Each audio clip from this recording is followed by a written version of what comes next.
if I could become intentional about this and share that with other people, that they can become intentional about that we could really embrace greater this life of abundance that Jesus came to give us. And when we can grasp that life of abundance and change our thoughts to the mind for other people, that we can share him better. And just got very excited about being able to share that with others through this book. While you were talking, I was thinking that really reminded me of a quote from Martin Lloyd-Jones. And it's something that really stuck with me and I think resonates with what you're talking about. And the quote is this. It says, "Have you realized that most of your unhappiness in life is due to the fact that you're listening to yourself instead of talking to yourself?" And he goes on and talks about just right what you were saying is we have so many swirling thoughts. We're so inundated with what the world has to say. And we're so confused, and we start listening to those negative things, those negative thoughts, those negative ideas, instead of just stopping and seeing what the God of the universe has to say in his word.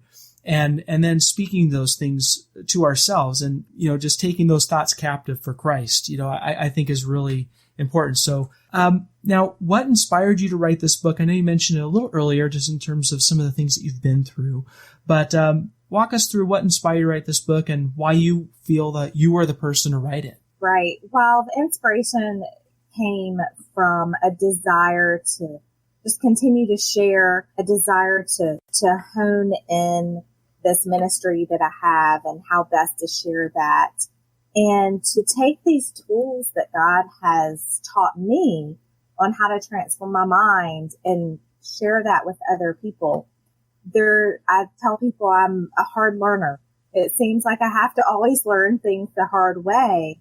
But, if we can learn from other people's mistakes and other people's lessons, then we're a step ahead of the game. So if I can share those lessons and those tools that God has taught me over the last, 10 to 20 years in this book, so I can say, hey, I've seen this transform my life. It's taken me a long time to learn these lessons and put them together, but you can learn them right now and you can put them into practice right now.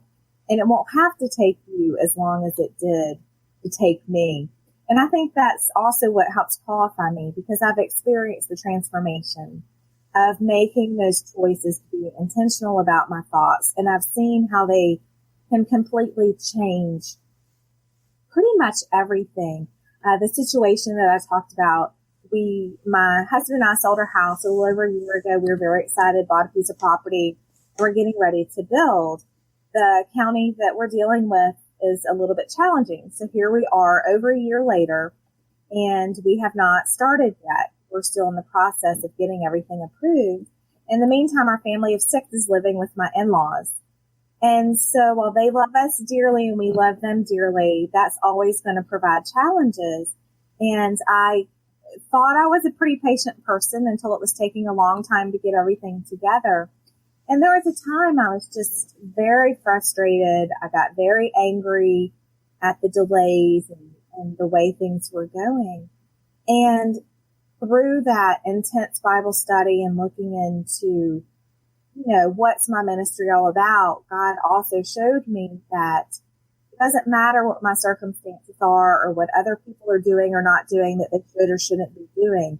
He is still in control, and it's up to me whether I'm going to focus on what he's doing in my life or whether I'm not getting what I want. Mm. And so my situation hasn't changed at all, but yet I have complete peace. My days are filled with a lot more joy. That's not saying I don't still have frustrated moments, but it's miserable when you're focusing on not getting what you want or things not going your way and you just feel bad. Or you can turn it over to God and change your thoughts to have that eternal perspective. Be grateful for what you do have. And nothing situationally has changed, but everything changes because you do have that joy and that peace that fill you up each and every day. With that being said, and you kind of summed it up already, but is there a message or moral in your book that you really want the readers to grasp? Yes, definitely it would be that we have the power to be in charge of our thinking. Mm-hmm. And I run into a lot of people who don't believe that. I even had somebody tell me recently that we have absolutely no control over our thoughts, that it's just chemical synapses that happen in our brain. And because I've experienced thoughts coming in, stopping them, booting them out, and replacing them with something else, I know that it's possible. And it's very empowering. And there is a concept out there, visualize, realize your reality that you want. And that's not at all what my book is. My book is, we have the opportunity and really the responsibility to be intentional about our thoughts. They may come in willy-nilly, but we don't have to let them stay there. We do not have to let them set up housekeeping and collect dust. We can get them out the door and replace them. Instead of looking at the situation's out of my control, I'm stressed, I don't know what we're going to do, I can say, no, God is still in control. God, I trust you.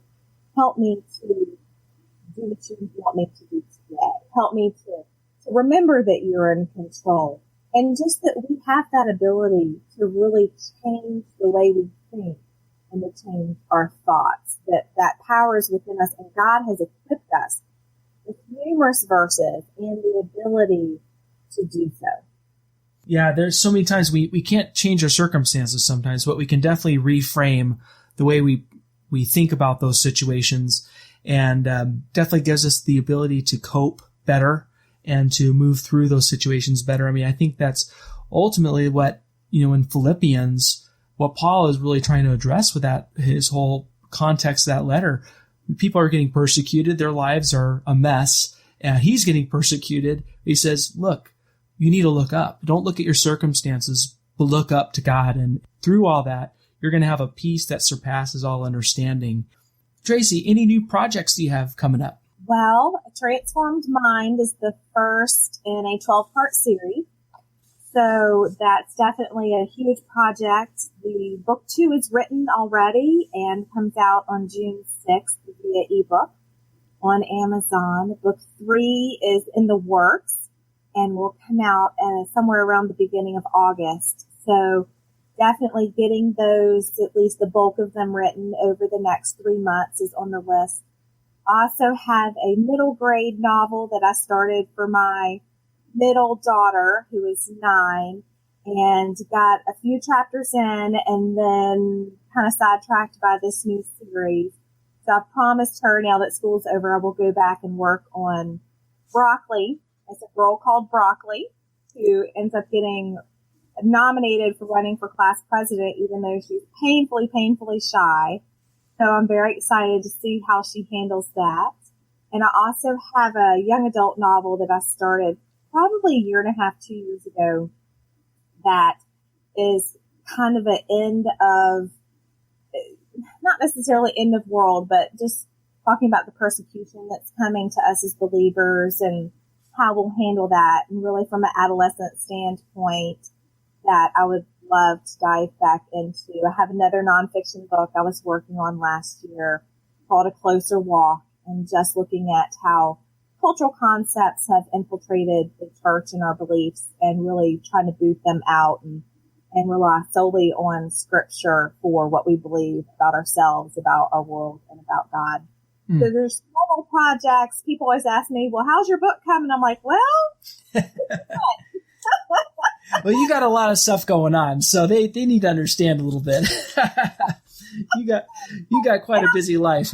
I'm a little ADHD, so it kind of wants me to have like, well, do I feel like a 12-year-old girl today? Do I feel 17, or do I feel like an adult? And then, well, I am looking at the time here. Our time is quickly coming to a close, so I'm going to go right to our quick question section here, and this is just going to be a rapid fire. So, tell me, what is your favorite Bible verse?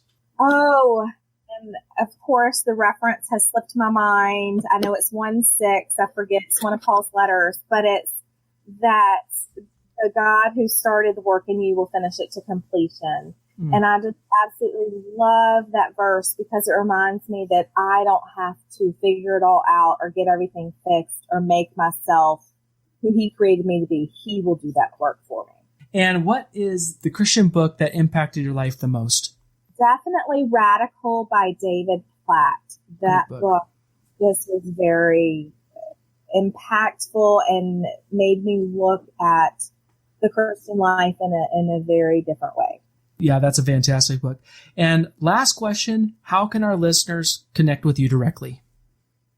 Well, I'm always available on email, almost always. I usually take a day, sometimes the whole weekend off, but it's very simple. It's Tracy with a Y _Wainwright at yahoo.com.